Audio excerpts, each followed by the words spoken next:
Fala nação, meu nome é Rafael Beraldi, sou um dos apresentadores do PanteraCast e hoje a gente está estreando um quadro novo aqui no nosso canal do YouTube, o Fala Beraldi. Fica aí com nós até o final do vídeo, espero que gostem. O que você vai fazer nesse quadro? Responder perguntas dos nossos seguidores no Instagram. Guilherme Lapa perguntou qual que é a folha salarial do Botafogo. Eu não tenho acesso a essa informação exata. Em entrevista aqui no PanteraCast foi dito pelo Adalberto Batista que a folha salarial chegaria eventualmente a R$1.400.000. Mas, pelo que a gente tem de informação de salário de jogador e fazendo um comparativo com os demais do elenco baseado em histórico, carreira e status no atual elenco, a minha presunção é que hoje o orçamento destinado diretamente ao futebol seja na faixa de R$740.000 a R$800.000. Dificilmente passa disso. Pergunta do Henrique Ziotti. Qual foi o melhor jogador que você viu no Botafogo? Essa pergunta para mim ela é até certo ponto fácil, porque quem acompanha o programa sabe a admiração que eu tenho pelo futebol do Murilo Henrique. Claro que nós tivemos outros grandes jogadores que vestiram o manto do Botafogo nos últimos anos. Poderia citar, por exemplo, o Wellington Bruno em 2014, o Mike, até mesmo o Camilo, mas eu vou de Murilo Henrique pelo repertório técnico e pela questão da cobrança de falta, que o homem era diferenciado na batida da bola. Pergunta agora do Fabrício ZL. Qual foi aquele problema que você teve em Limeira?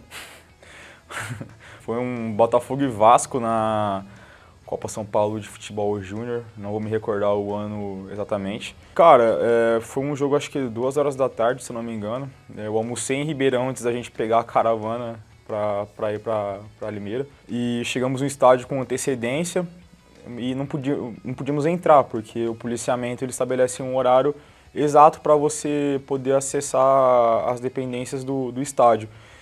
E o almoço não bateu legal, eu estava passando um pouco mal e precisava ir no banheiro urgentemente. Aí começou daquele desespero, falei com o policiamento, não deixaram eu entrar, porque quem já foi em Limeira sabe que nos arredores do estádio é muito difícil ter um comércio, ficar numa avenida. E aí eu cheguei no fiscal da Federação Paulista, implorando para ele deixar eu ir no banheiro, e ele falou assim, pô, entra aqui rapidinho, vai ali no banheiro químico. E deu uma aliviada ali, fiquei algumas horas no banheiro, e até acompanhar a delegação do Vasco chegando no estádio, enquanto eu saí do banheiro químico, mas deu tudo certo. Pergunta do Enzo Andrade. Se você pudesse falar algo para o Pelipe, o que você falaria?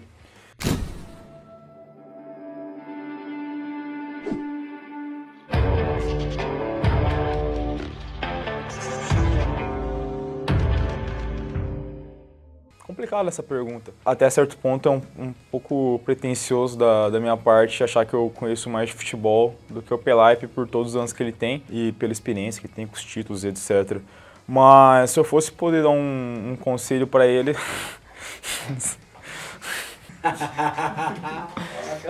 Se eu pudesse dar um conselho para ele seria melhorar a prospecção do clube em mercados alternativos. Nós temos grandes exemplos aí nos últimos anos do futebol paulista de equipes que recorreram ao mercado do Nordeste e obtiveram grandes jogadores. Posso citar o Negueba no Mirassol, que foi um baita de um achado. O Matheus Regis, que fez um excelente paulistão pelo São Bernardo, entre outros. Então, meu conselho seria esse. O Conzinho perguntou o que eu acho do Tomás Andrade, se eu acho que ele está numa boa fase. O Tomás ele é um cara acima da média para a divisão, na minha opinião. Ele é um cara que tem um grande nível técnico, mas muito reclamão durante as partidas, parece um pouco disperso durante os 90 minutos. Contra a Ponte Preta ele teve uma atuação muito fraca. Desde o primeiro minuto ele ficou reclamando com a arbitragem, batendo boca, mas teve grandes atuações. Contra o Bragantino, por exemplo, foi muito bem. Até mesmo contra o Santos na Vila Belmiro foi uma grande atuação. É um jogador que tem muita qualidade, mas oscila muito e se demonstra um pouco perdido durante os jogos. Fato é que se não tivesse esses contrapontos, ele também não estaria no Botafogo, né?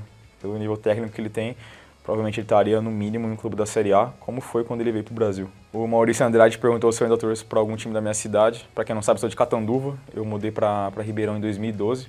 Eu estava no jogo catanduvense e Botafogo, estava na arquibancada visitante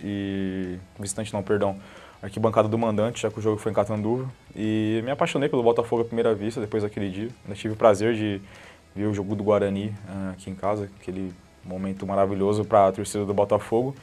E não tenho nenhum time na minha cidade, até porque o futebol em Catanduva ele praticamente acabou, né? O Grêmio Catanduvense infelizmente teve suas atividades encerradas nos últimos, acho que faz 4 anos isso. E o novo time da cidade, que é o Catanduva Futebol Clube, não tem aquela identificação com que o Grêmio Catanduvense tinha. E também não trouxe para nenhum time da capital, só Botafogo. O Danilo Oliveira perguntou aqui, com 7 mil sócios torcedores, a torcida poderia contratar 2 jogadores de 100 mil, concorda? Eu acho que poderia sim, mas não baseado na conta de sócio torcedor. Até porque no futebol a conta não funciona arrecadar e gastar. O Botafogo já é um clube que tem passivos, tem déficit trabalhista.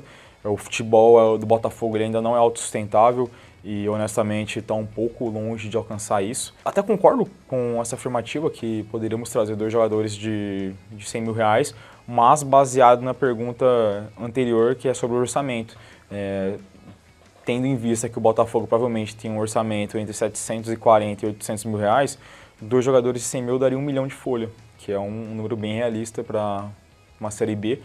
E diria que até certo ponto necessário, porque alguns jogos são bem difíceis na competição, a gente precisa desses caras que são mais caros, mas que desequilibram jogos. O João Lucas perguntou se nós achamos que esse elenco tem condições de subir. Eu acho que condições tem, até porque o futebol ele é jogado, é resolvido dentro de campo. E nós temos alguns jogadores que têm muito mercado de Série B, como o Tarek, Lucas Dias, o próprio Salatiel, Osman, Robinho.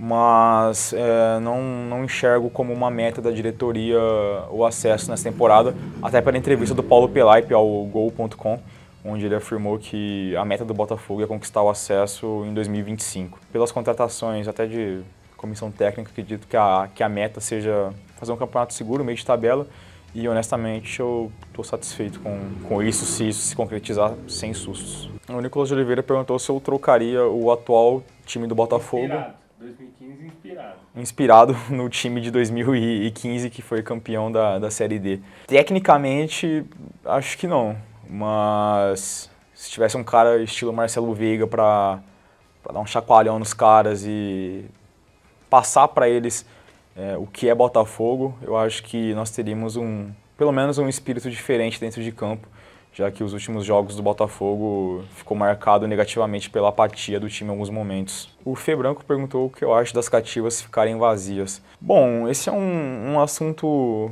um pouco complicado, porque não é um preço tão acessível, apesar de eu entender a majoração desse valor, por conta das reformas que pretendem fazer naquele setor, mas também não enxergo uma forma que isso poderia ser resolvido de maneira breve, vamos dizer assim. O BFC ele tem que ter uma fonte de renda e seria uma fonte de renda interessante, mas eu não sei se a SA estaria disposta a gerir aquele setor, acabar revitalizando ele e, consequentemente, fazer um repasse mensal do valor arrecadado com o sócio torcedor naquela área. É uma pena porque, historicamente, é uma região do nosso estádio que servia para fazer muita pressão na equipe adversária, nos árbitros, etc. Mas, devido às condições de setorização e essa polarização entre FC e SA, que espero que acabe, e as pessoas estão, de fato, caminhando para isso, acaba dificultando um pouco. O Dani Mesquita perguntou se é proposital o Pelaipe ter montado um elenco mediano que não vai subir ou se ele errou nas contratações. Olha, eu acho que o planejamento do Botafogo desde 2018 era tentar se estabilizar na Série B para que pudéssemos pleitear um acesso para a Série A em 2025. Tendo em vista que o planejamento é esse, não condeno que a montagem do elenco seja visada para uma manutenção na Série B. Até porque nós temos inúmeros casos de equipes que acabaram subindo para a Série A sem estrutura e sem condição necessária para se manter lá e acabaram tendo um descenso quase meteórico, né? Negativamente falando. Eu posso citar o Santo André, Grêmio Barueri, Santa Cruz, o próprio Ipatinga, América de Natal, enfim, temos inúmeros exemplos de equipes que bateram Série A e acabaram sucumbindo. Então, acho prudente essa questão do planejamento, a gente criar um pouco de casca na competição, melhorar nossa estrutura, que é boa, mas ainda precisa de ajustes, pensando em voos maiores. Mas também acho que o Pelaipe errou em algumas contratações, sim.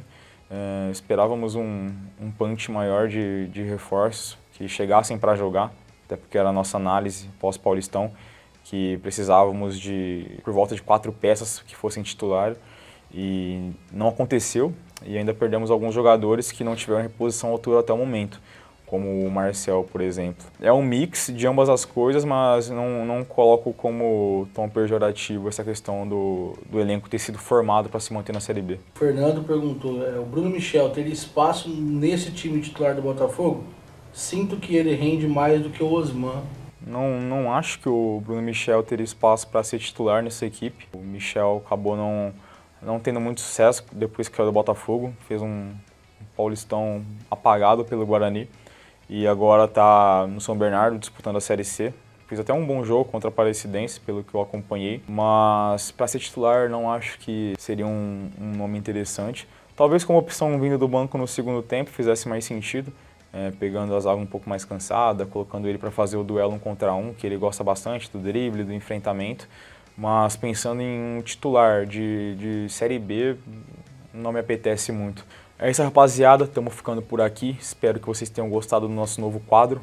Nossa intenção é trazer ele semanalmente, então é importante que vocês mandem suas perguntas no Instagram. Agradeço demais quem dispôs um tempinho para mandar uma pergunta para a gente. Deixe seu like aqui no nosso vídeo, se inscreve no canal e acompanhe as nossas notificações. Tamo junto.